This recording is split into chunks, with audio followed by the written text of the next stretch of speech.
don't hear many women talk about this honestly, but I feel like I'm in a bit of a mourning season.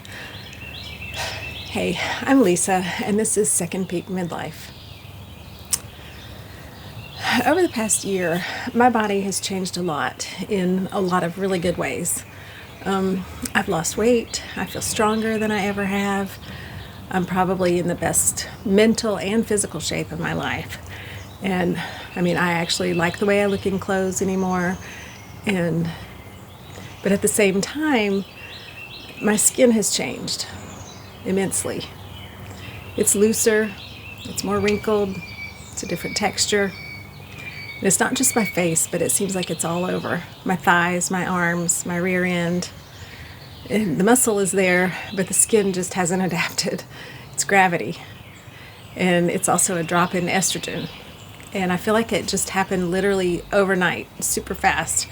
And I've really just had to sit with that because no one talks about this part. There's kind of a loss. Like when I look in the mirror, it just doesn't even seem like me anymore.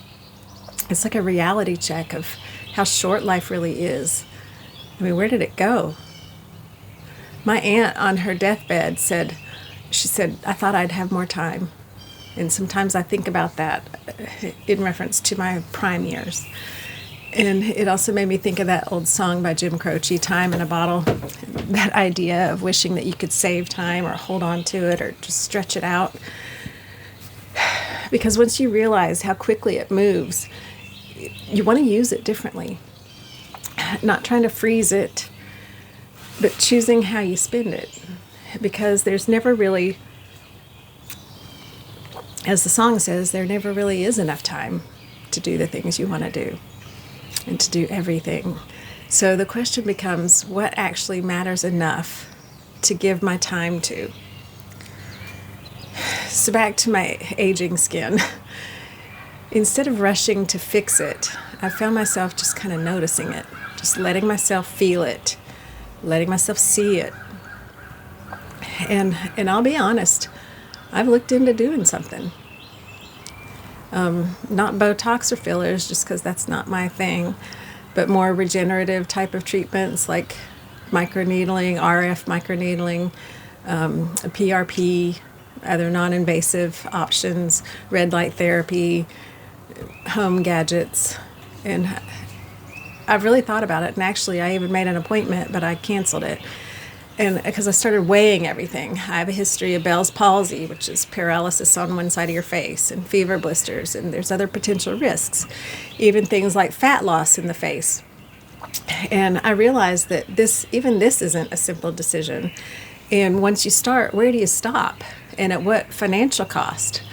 And so it made me step back and ask, what am I actually trying to do?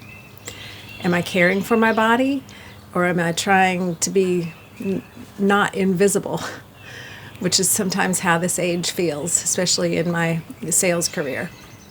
Or am I trying to control something that I can't control? And that's kind of where I've been in my own head, because for me, it always circles back to that, just control. Because at the same time, I see a completely different approach happening, especially in the younger kids. My niece is 28. She is drop dead gorgeous. She works as a PA in an aesthetic dermatology practice, and she's already doing Botox and other preventative treatments, everything kind of proactively. And she's beautiful, just truly beautiful. But what it made me think is that we're being told now not to just respond to aging, but to stay ahead of it entirely. Just don't let it happen. And I've realized something, that I don't want to spend my life managing my face more than I already do with just basic natural skincare routines. I don't want to fight time as if that's the enemy, as if I could. And I feel like so much time is wasted, yet it's so fleeting. And as I age, I see that more and more, as I have likely more life behind me than ahead of me. But I also don't want to ignore my body. So I've been wrestling in that tension.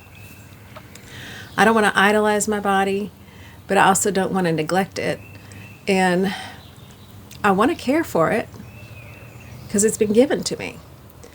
But I don't want to try to control it, like I can stop time. And I came across something recently too from John Piper that really impacted my thinking. And he said, to the world, growing old elicits fear. In Christ, we have hope even as the end nears. Each passing year reminds us of His faithfulness, and we look forward to the day when we will see Him face to face. And that made me think differently, because this isn't just about skin. It's about what I believe is coming. And I read something else recently, too, about time. And that also kind of stuck in my mind, that time doesn't wait. One day you're young, and before you know it, here we are. It's that season. That season is gone. And instead of making me feel anxious, it made me ask a different question. How do I want to spend the time that I have left? Do I want to spend it chasing after my appearance? Trying to hold on to something that's passing?